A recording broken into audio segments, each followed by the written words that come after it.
Hello and welcome to the Your Parenting Mojo podcast. In this episode, I want to address some of the most common challenges parents have when they first start implementing the ideas they hear here on the podcast, specifically related to not being able to understand their children's feelings because the kids won't tell them what's going on with them. Perhaps their child isn't old enough to speak yet or doesn't speak much at all for some reason. Their child might not respond when the parent asks how they're feeling, or they might say, "Stop talking to me with all that therapy speak," or "I don't care."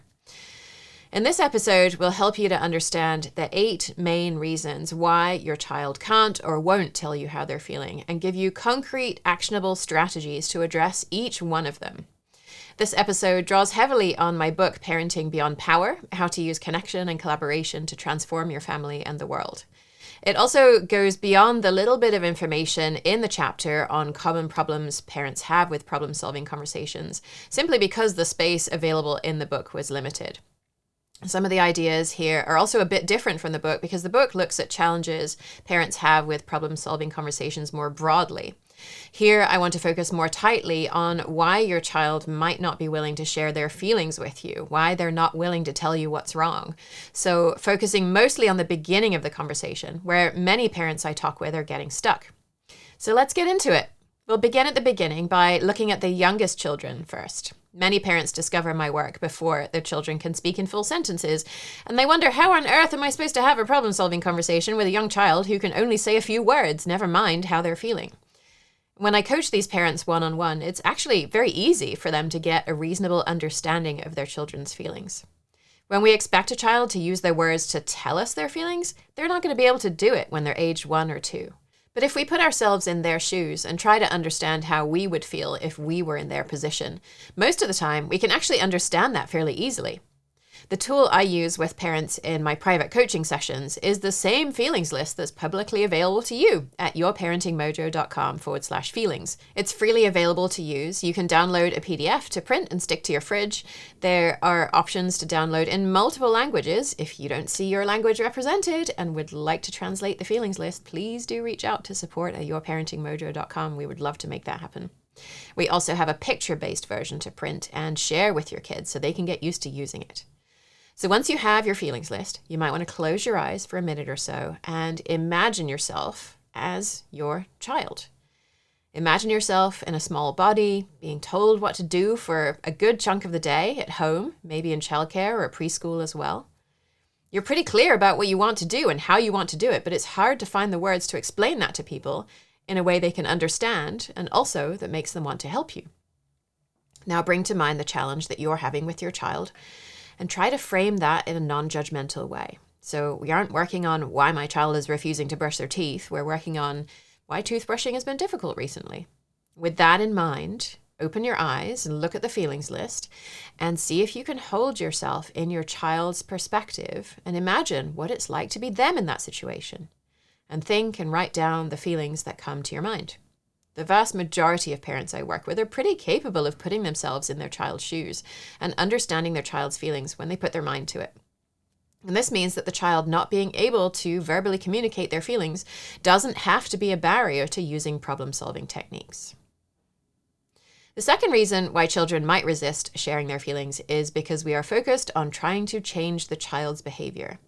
Or we've done this in the past, even if this isn't our explicit intention this time around. So if you think about a time when somebody has come to you and has tried to change your behavior, whether it was a parent when you were young, a spouse more recently, or even a boss, you might remember some of the feelings that popped up when that happened, especially if you thought the way you were doing the activity was actually objectively the better way. Most of us resist having our behavior changed. I resisted having a child for several years for not much more of a reason than my mother-in-law wanted me to have a child. When we approach a challenge we're having with our child from the perspective of wanting their behavior to change, we can expect before the conversation even begins that they're going to resist. And the best way a child has to resist is to refuse to participate in the process. We can have a pretty good idea that we're going into the conversation with a goal to change the child behavior when our statement of the problem contains the word you. So, can we talk about why you won't get dressed in the morning? Can we talk about why you keep yelling at me? and Can We Talk About How to Get You to Stop Hitting Your Sibling are all great examples of a parent focusing on changing a child's behavior. Seeing a behavior that we might want to change could be a reason why we want to have the problem-solving conversation with our child, but if we express it to our child in that way, they're going to resist. It is possible to form a neutral observation using the word you, but when you're just learning how to start making these observations, I'd recommend avoiding that construction for now. I think one of the reasons we get sucked into thinking that their behavior has to change is because we've been doing things a certain way for a long time. Sometimes we consciously chose to do them that way, but sometimes we just kind of fell into them for no real reason and kept doing them that way. And then we expect our children to do things the way we've always done them when they may have their own ideas about what would work better for them. And then we get into a power struggle. I explored this in an early episode, which was an interview with Alfie Kohn, where I'd read an article on how to use rewards to get a child to comply with doing household chores like putting clothes in the hamper. We can reward our children for putting their clothes in the hamper, and they may do it while we're rewarding them, although they may stop once the rewards stop. But why weren't they doing it in the first place? When we reward them, we miss the opportunity to ask that question. If they weren't putting their clothes in the hamper because they had a need for ease, then how could we make this easier for them? Could we put a hamper or even just a laundry basket in their room so they don't have to go out to the bathroom? We also miss the opportunity to ask why we want them to use the hamper in the first place. What need are we trying to meet? Most likely it's needs related to ease, collaboration, and teamwork. So I'm not the only person doing all the work in the house. And competence in parenting, so I can feel more confident that I'm raising a child who has skills to succeed in the future. There are 100 other ways I could get those needs met, and I would put money on being able to identify some ways my child could help out around the house that also met her needs. And then I wouldn't have to bribe her to put her clothes in the hamper, and both of our needs would be met. The third reason why children might not want to participate in a conversation is linked to the second, and that's because we judge their behavior. And this can often come out in the format, you always, or you never. As I said in Parenting Beyond Power, it's pretty easy to see the effects of judging when we think about how it feels when other people do it to us. It might be something like, you never unload the dishwasher, or you're always so emotional. Another word for a judgment is a criticism, and we learned in episode 209 on how to get on the same page as your parenting partner, how criticism is the first of what doctors John and Julie Gottman call the 4 horsemen of the apocalypse. Criticism is almost invariably followed by one or more of the other 3 horsemen of the apocalypse, which is when things get even worse. The second horseman is defensiveness, which can come out in one of 3 forms: righteous indignation, counterattack, and whining. So when someone else criticizes us for being too emotional, righteous indignation would have us say, I'm not too emotional. Counterattack would have us say, well, at least I don't have the emotional life of a rock. Sound like something like, okay, fine, I'll make sure my emotions match your expectations in future. Because our children are people too, they tend to use these same tools. If we tell them their bedroom is messy, our judgment, they say, I like it that way, or clean it yourself then if you care about it so much, or why do I have to clean my room when my brother doesn't clean his? The third of the 4 horsemen is contempt, which the Gottmans define as treating others with disrespect, mocking them with sarcasm and condescension, using hostile humor, name-calling, mimicking, and body language such as eye-rolling and sneering. We tend not to see this so much with younger children because we use our power over them to get them to stop if we do see it. But eventually our children learn we don't actually have the power to control their bodies, which is why we see so much of this behavior come out in the teenage years. The fourth of the 4 horsemen is stonewalling, which is the stereotypical male response to a female criticism, simply shutting down. Stonewalling was actually my preferred defense mechanism for many years, developed during my teens when my father would lecture me for at least what seemed like hours on end about my many failures. I wasn't permitted to answer back, so I just nodded and agreed as he talked himself through his lecture. But mentally, I was somewhere else. When our children mentally or emotionally check out by being physically with us in the room, but refusing to participate in the conversation, or if they physically walk away from us, we might check whether our framing or explanation of the problem could be perceived as critical. If it can, we want to try and restate that from a neutral perspective, where we own the problem together. We talked with parent Diana in episode 207 on how to not be a permissive parent, how judgments damage our relationship with our child. Judgments can be incredibly useful in our heads. They give us information about our needs that are not being met. But when those judgments come out of our mouths unedited, they often hurt the person who's on the receiving end.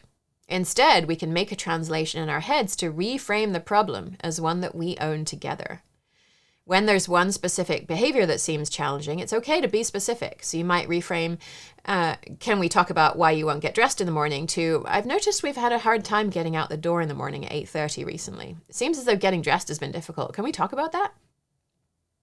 Where the child has experienced big changes recently, like a new school, a new teacher, birth of a sibling, etc., it can help us to use more general language. So instead of, can we talk about why you keep yelling at me, you could try, it seems like we've been having a hard time lately. Would you like to talk about that?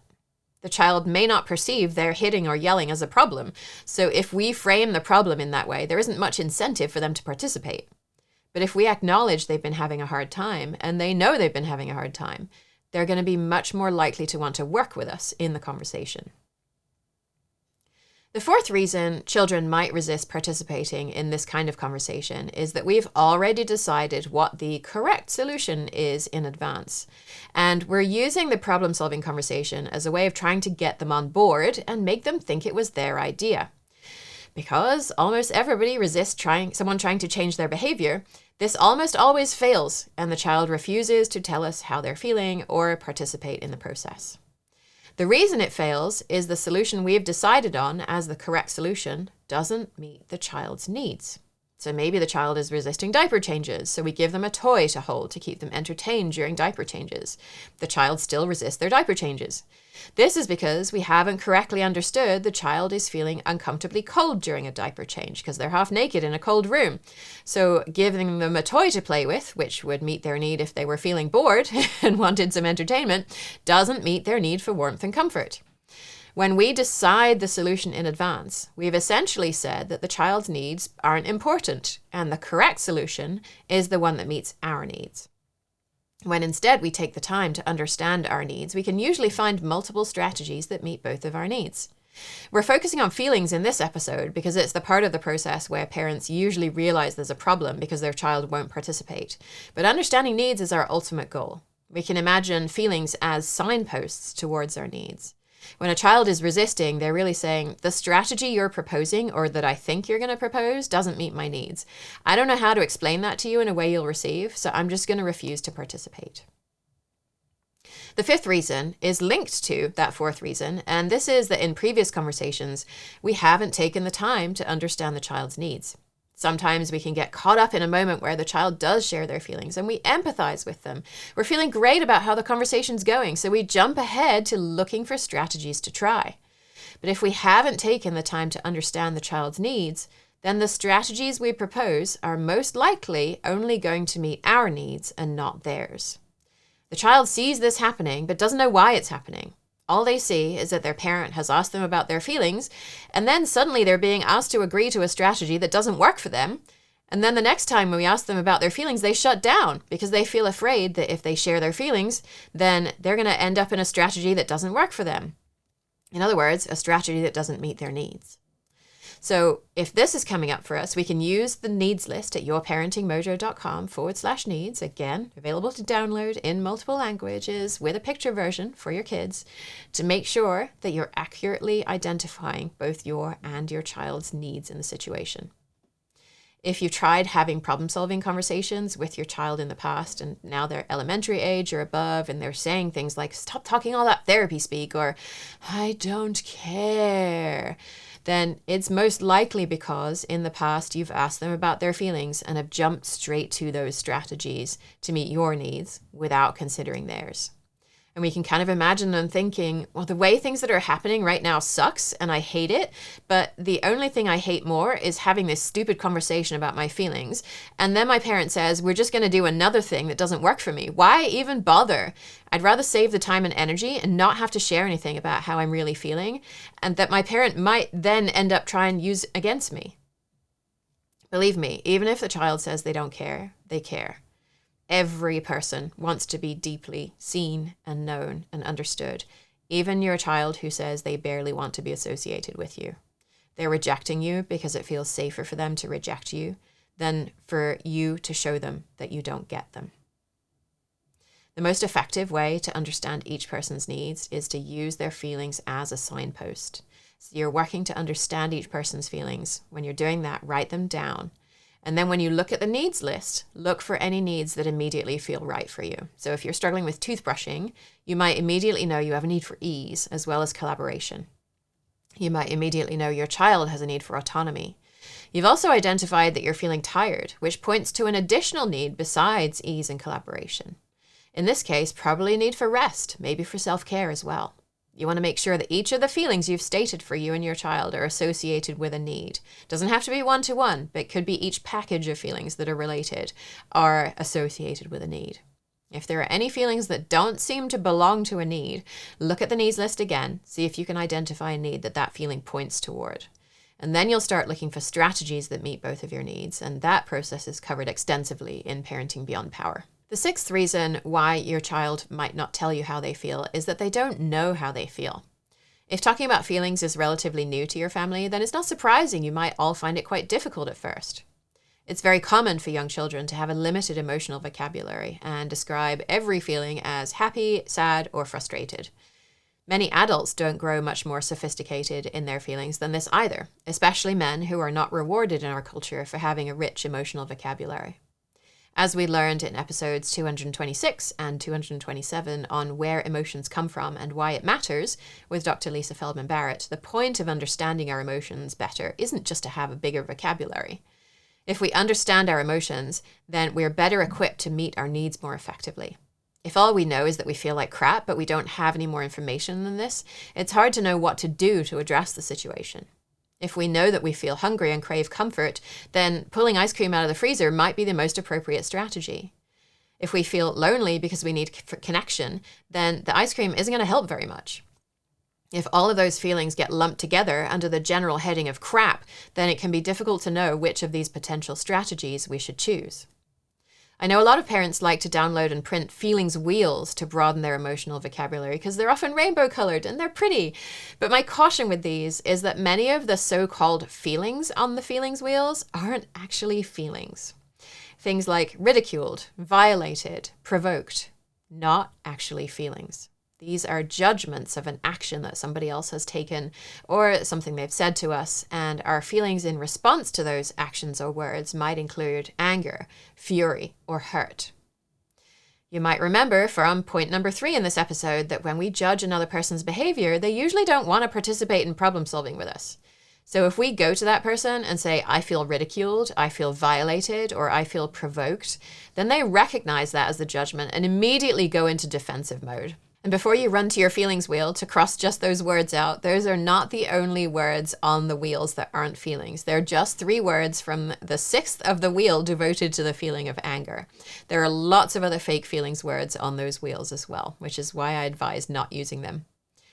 Instead of fake feeling words, which are really judgments, when we use actual feelings words, we're able to keep the lines of communication open more effectively. For this reason, I would highly encourage you to download and print the feelings list from yourparentingmojo.com/feelings, because the feelings on that list are all feelings rather than judgments. You might try to use a wider variety of feelings words in your conversations with your child as a way of broadening their vocabulary. Another tool I've used successfully is to pause at moments of tension in storybooks as I'm reading to my daughter and ask her what she thinks the main character is feeling. In the early days, she would say, happy, sad, frustrated, to which I would respond something like, yeah, it's possible that this character does feel frustrated. I'm also wondering if they feel overwhelmed because their parent is asking them to do so many things at the same time. So try having a conversation like that and see how it goes. The 7th reason why they might not be willing to tell you what's wrong is that you're asking them in the heat of the moment, and especially when you're riled up as well. Most of us need to feel safe before we can share our feelings with someone else. So if you're yelling, tell me how you feel at them, it's probably not going to happen. If you're still dysregulated over a disagreement that the two of you had, it probably won't happen. Make sure you're calm before you ask them what's going on with them. You can try making empathy guesses, which means making educated guesses as to what you think they might be feeling, similar to how we described thinking about how they might be feeling earlier on. So you could say, we had a hard time tonight, huh? That's your non-judgmental observation. I'm wondering if you felt surprised and hurt when I yelled at you. If they have a blank face, then maybe your empathy guess wasn't right. If this happens, make another guess and try again. If they say no because you got it wrong, they may well then just tell you how they're feeling because they don't want you to misunderstand. No problem. It doesn't matter that your guess was wrong. It only matters that now you understand what's going on for them. If you do get it right, they'll probably nod or say yes, or they might just crumple into tears. It can feel really good to have someone else get us, especially if that hasn't happened a lot in our lives. Once your child knows you understand their feelings, they might then be willing to talk about their needs as well. The eighth and final reason why your child might not be willing to tell you what's wrong is some sort of combination and culmination of all the other reasons.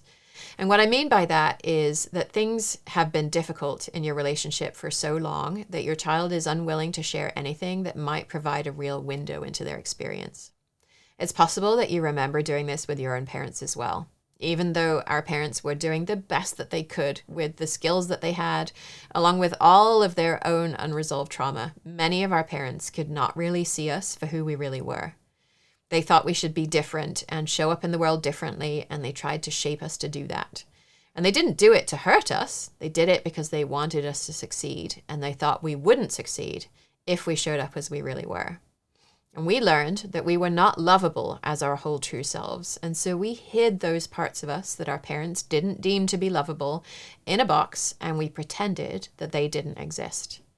Most likely, these are now the parts of ourselves that feel hurt in response to our partners and our child's behavior, and that trigger us when they're touched. Over the last few years, I've learned that I am excruciatingly sensitive to criticism from people who are close to me. I don't love conflict at the best of times, and I avoid it if possible. But with anyone I'm not very close to, it's easy for me to distinguish between criticism and feedback and navigate those appropriately. But when my partner criticizes, it really hurts because I learned in childhood that I'm not lovable as I am. Because my dad criticized so many aspects of me, whenever my husband says something that's critical of what I'm doing, I find it really hard to deal with.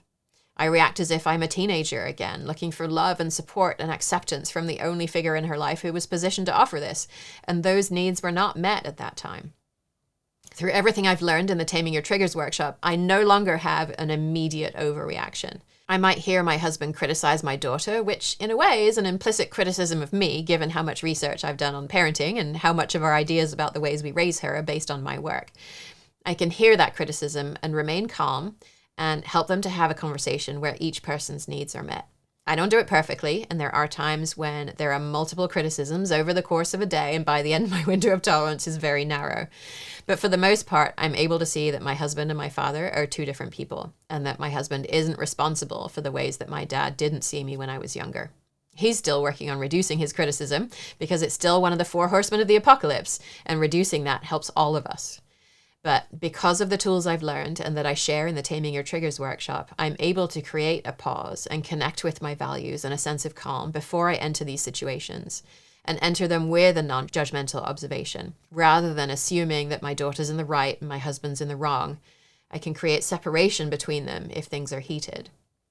And then once they've calmed down, I can help each of them to hear the other one's feelings and needs so they can find a strategy that works for both of them. And my husband is learning these skills as well so that the two of them are less dependent on me. Karis is very well able to problem solve, but she's a kid, so she has a harder time doing it when the adult in the conversation isn't doing it. She can't steer the conversation herself, and neither should she have to.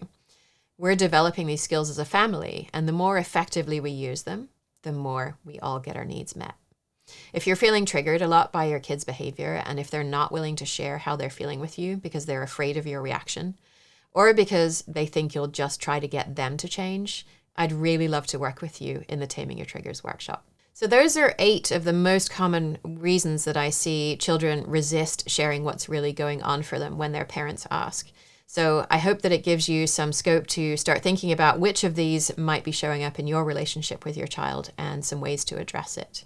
And if you know a parent who might be struggling with this as well, and you'd be willing to share this episode with them to help them as well, then I would really appreciate it too. Thanks so much, and I'll see you again soon.